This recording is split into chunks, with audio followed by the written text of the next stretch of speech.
Hello ladies, gentlemen, boys, girls, innies, outies and in-betweeners, and welcome back to another PAP Reports. Today is Thursday the 13th of February 2020 and we're starting today with a few updates from some previous videos. The first update comes from a report made in PAP Reports on the 6th of February about Detective Constable Nick Gravenor from Dorset Police. Here's a little reminder. Oh dear. Detective Constable Nick Gravenor from Dorset Police will be facing a misconduct hearing between Monday and Wednesday next week, accused of breaching the standards of professional behaviour, of authority, respect and courtesy and discreditable conduct. Gone for a full house. It is alleged that Gravenor used inappropriate sexualised language and unwanted physical contact of a sexual nature amounting to gross misconduct. Well, during Nick's misconduct hearing, which was due to conclude yesterday and the final details of which I'm waiting for, it was alleged that he had deleted text messages sent between himself and the victim in order to keep his phone tidy. Gravenor still denies breaching the Force's Code of Professional Standards after he went to the woman's home, where he touched her and kissed her against her will, before sexually assaulting her on a sofa bed. During Gravenor giving his evidence, he said that he accepted he had visited the woman's house because she was going through a rough time, but the only physical contact was a platonic hands on shoulders, bumping of cheeks greeting, the kind you would give your grandmother. I would hate to be his grandmother. Gravenor is also accused of inappropriately touching the woman while he was on duty, using sexualised language and using the police database to conduct unauthorised searches on her.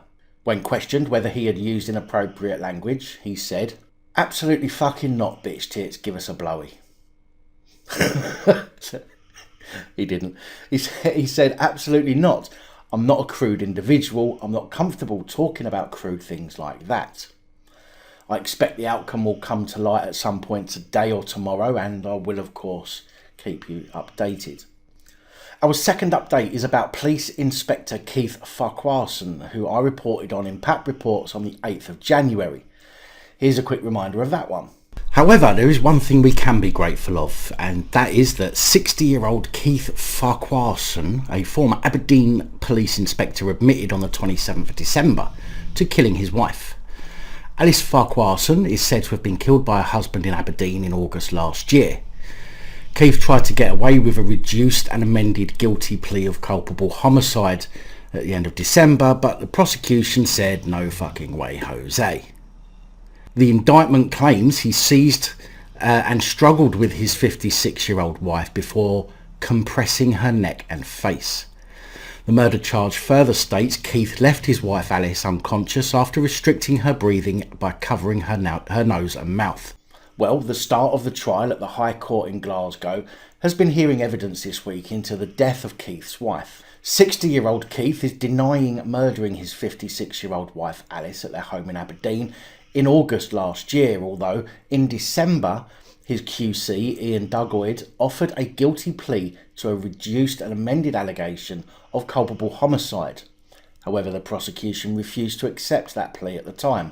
Giving evidence this week at the hearing, paramedic Laura Stephen told jurors that she had treated Mr. Farqharson after a 999 call was made. She recalled him being very agitated and then finding Mrs. Farqharson, who was wearing a nightdress, laying on the floor of her bedroom. She said, "I could identify that she was in cardiac arrest and was not breathing." She also tried to quiz Mr. Farqharson on what had happened. The witness told the trial he said that he had gone for a shower, heard a clatter, and then found her like that. The medics tried to help Mrs. Farqharson for 30 minutes before eventually pronouncing her dead. When asked how was Mr. Farqharson's demeanour, she replied, "Very irate, hyperventilating. I had a concern for his welfare because of how irate he was. I thought he was in a state of emotional shock." Now, this case is ongoing and I will bring you updates as and when they are available. Our third update today is about a report made in PAP Reports on the 5th of February over the death of Miranda Stephenson in a Guilford cell back in 2015. Here's a quick reminder of that one. This week saw the commencement of an inquest into the death of a woman who died in a Guilford police cell in 2015. The inquest being heard at Woking Coroner's Court heard how Miranda Stephenson was detained and arrested in the early hours of May the 30th, 2015 for returning to a flat after having a closure order put in place. At around 7:15 a.m. on June the 1st, she was found dead by police officers who had entered her cell to give her medication. I know that many people made comment on that video regarding how sorry they were for Miranda and that it was something that could have been avoided. And therefore, you'll be glad to know that the IOPC have found that there was a gross misconduct case to answer in relation to 6 members of police staff, although 3 of whom have left the force before these proceedings could take place, therefore no doubt getting away with murder. The remaining 3 were found guilty of gross misconduct and were given final written warnings. The IOPC also recommended that an officer on duty at the time of Miranda's death should be subject to a misconduct meeting, which resulted in management advice being given. Even though Miranda's death was concluded to be caused by alcohol and or drug withdrawal because staff had been instructed to check on her every 30 minutes. However, as they did so, they looked through the spy hole rather than using the cell door hatch. Surrey Police Detective Chief Superintendent Carwyn Hughes said, "The force deeply regretted that appropriate checks were not carried out while Miss Stephenson was in custody. Our thoughts are with the family and friends of Miss Stephenson following her tragic death, and we recognise the profound impact her death had on those who knew her. On this occasion, certain welfare checks were not carried out in line with Surrey Police custody policy while Miss Stephenson was in our care, and this is deeply regrettable. Ensuring the safety and welfare of those in custody as far as it is possible to do has always been of the highest priority to Surrey Police. Since 2015, the force has made a number of improvements to its custody procedures and training. This has included specific improvements to the training courses and continuing professional development for custody sergeant and detention officers, upgrades to its custody CCTV systems, and the employment of a full-time training sergeant. Detective Sergeant Melwyn Moore has been given a final written warning after he left a detainee at risk of choking. A misconduct panel said a series of bad decisions and unprofessional conduct had led Detective Sergeant Melwyn Moore, who was custody manager at Tunbridge Police Station, to appear before them this week. He was also found to have been discourteous and rude when booking the detainee, Jamie Johnson, into custody on New Year's Eve 2016. It's been said that DS Moore failed to carry out a risk assessment or read Mr Johnson his rights, saying the detainee was too drunk in custody and would not give him the chance to speak. Johnson was arrested outside the Barn pub in Tunbridge Wells and was arrested on suspicion of being drunk and disorderly. After he was placed in a cell, Johnson made choking gestures while looking at the in-cell camera to get attention. Moore and 2 other constables entered the cell where the 2 constables attended to Johnson while Moore watched as a safety officer. Moments later, a fight is said to have broken out in the cell where DS Moore then kicked Johnson, who went on to fall and hit his head. The misconduct panel said the kick was instinctive, while an expert witness from the IOPC ruled it was not an unlawful use of force. Mr Johnson is said to have then bit DS Moore, who in turn punched him 3 times in the face. DS Moore, who carried the Olympic torch in 2012, told the panel, "He was biting me at the time. When he released his grip, I stopped punching him." There was no allegation of misconduct in relation to the punches, and the panel found the kick did not amount to discreditable conduct. As officers restrained Mr Johnson, the panel heard that he began to shout that he couldn't breathe. One officer suggested putting the detainee on his side. DS Moore then shouted, "Wait." Moore told the panel he shouted "wait" so he could calm the situation down. Moore then agreed Mr Johnson should be placed into handcuffs. Officers exited the cell and left the detainee face down and handcuffed against Kent police protocol. Speaking at the misconduct hearing, Moore said, "I accept that was an error of judgment. Had I decided to keep him in handcuffs for his own safety, I should have increased his observation levels." The panel said there was a serious risk of positional asphyxia to Mr Johnson.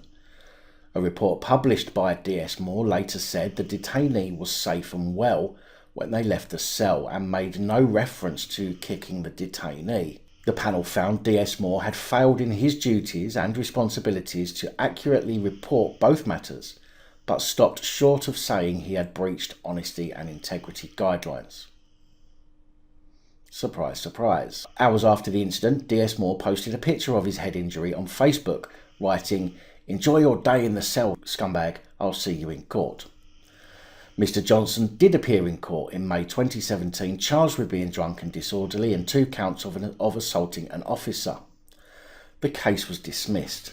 Finding an overall case of gross misconduct, Mrs Jones said, "This was a series of bad decisions and unprofessional behaviour from the very person who was responsible for the welfare of people in his custody." Superintendent John Phillips from Kent Police said, "The highest standards of professionalism are expected from all Kent Police officers, and the vast majority of officers serve the public with integrity and diligence." Does that suggest that he knows that some of them don't? It is regrettable that Sergeant Moore fell short of these established standards, and it is only right that his actions were scrutinised by an independent panel who have determined a fair and proportionate course of action. Priti Patel has launched an investigation into the death of a man shot by Metropolitan Police almost 5 years ago, after huge criticism about the length of time it's taken for an investigation to take place. Jermaine Baker was part of a criminal gang trying to help a prisoner escape from custody when he was killed by a Metropolitan Police officer in December 2015. 28-year-old Baker was sat in the front seat of a vehicle when he was shot once, close to Wood Green Crown Court in North London. An imitation Uzi was found in the rear footwell, although investigators believe Baker could not have grabbed hold of it to fire at police. On Wednesday, the Home Secretary Priti Patel announced a formal inquiry into the shooting to examine the circumstances around it and act as the inquest into the death of Baker from Tottenham, North London. The Crown Prosecution Service has already decided the officers should not face criminal charges following an investigation by the police watchdog, the IOPC. In a statement, Baker's family said, "We welcome the announcement of the public inquiry into Jermaine's death, and we look now to the inquiry to conduct a full and thorough investigation. We are, however, seriously concerned that it has taken more than 4 years to get to this point. It has been and remains a painful process for our family, and it is long past time that the public learns the shocking truth about how Jermaine died. The family want the inquiry to focus on the planning of the operation that ended in Baker's death, the amount of force used against him, and why things went so wrong. Jermaine did not have any weapon. He was unarmed. The only gun that was fired that day belonged to the officer. The other 2 men who were in the car with Jermaine have been tried, convicted, and served their sentences, and are now free to walk the streets again. Jermaine should have been out of prison by now and also walking the streets. Everything is on hold for us. The officer who shot Jermaine will continue with his life after this, but we have to bear the loss of Jermaine for the rest of our lives." Explaining the delay in announcing an inquiry, Sarah Green of the IOPC said, "Our investigation into all of the circumstances surrounding Mr Baker's death was completed within 12 months, and a file of evidence was submitted to the Crown Prosecution Service in December 2016. The CPS's decision to take no further action was made in June 2017. Mr Baker's family exercised its victims' rights to review, and the second decision to take no further action was made again by the CPS in March 2018. In May 2018, we directed the Metropolitan Police Service to hold a gross misconduct hearing, and in November 2018, we received correspondence to indicate the officer would be seeking a judicial review of the decision. Matters have since been before the courts." The IOPC believed W80, is what they called the officer who took the shot, should face a gross misconduct charge for his decision to open fire. His lawyers successfully had this decision struck down in court, and the IOPC has appealed, with a hearing possibly not taking place until the end of this year. Now, for the sake of the family, I'm glad that things are progressing, but I fail to see how, if an officer is guilty of misconduct for, let's say, not following procedure that then led to the death of somebody, how can they then not have criminal charges put against them? Doesn't make much sense to me. Anyway, that's all I have for you today. Please like, share, comment and subscribe. Let me know your thoughts, as I know many of you will. And until next time, stay safe, look after each other, film the police and other officials. Good night, all. Thank you for taking the time to watch this video. If you like the content and you'd like to help support the channel, you can do so. In the description of every video there are some links to ways that you're able to help support the channel so I can continue putting out content. If you're unable to help us in that way, hit that subscribe button up the top there. If you haven't already, become a subscriber. That is support enough. Share the videos, comment, like, it all helps. If you're looking for something else to watch, up top there is my latest video. Down the bottom there is a video that YouTube recommends for you.